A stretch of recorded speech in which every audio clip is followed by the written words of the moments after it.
Hey, what's going on, guys? Jim Bam here. Today on the workbench, we got the Voyager XL, but that's not what I want to talk about real quick.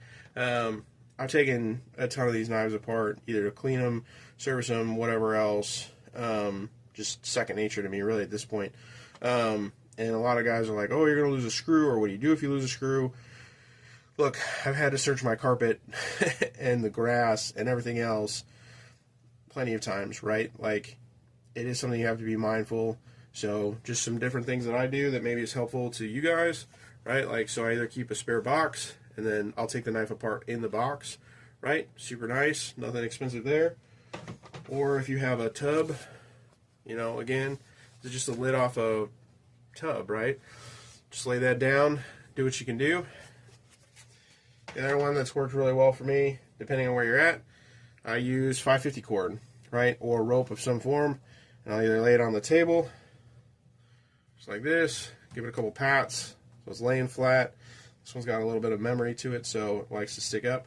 And then for the most part, your screws bounce out. They're not really going to bounce past that. Now, if you have one that drops really high and it bounces, but again, work close to this surface you're at, and this trick's actually helped me out a lot. The 550 cord is also really nice if you're working on a vehicle on the side of the road or a tractor out in the field. Even if, the bolt is somewhere here in the grass and I'm not necessarily worried about it rolling away, but at least I can hone in on where it's supposed to be, right? So again, just some tips. Everybody does it their own way. I've seen the magnetic bowls that a lot of guys like.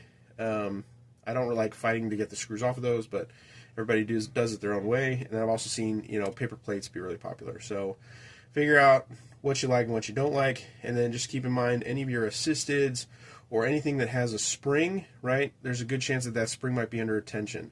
So just keep that in mind as you're taking it apart. One of the things is if you think a part's going to come off and maybe, there's a spring there that might want to jump out, right? Just lay a paper towel or a handkerchief over the top of it and then just move it, and then if it jumps out, hopefully it'll hit that barrier and then stop. But again, just some tips on how I like to do it and how I stop from losing screws. So anyways, thanks for joining me, and I'll catch you next time.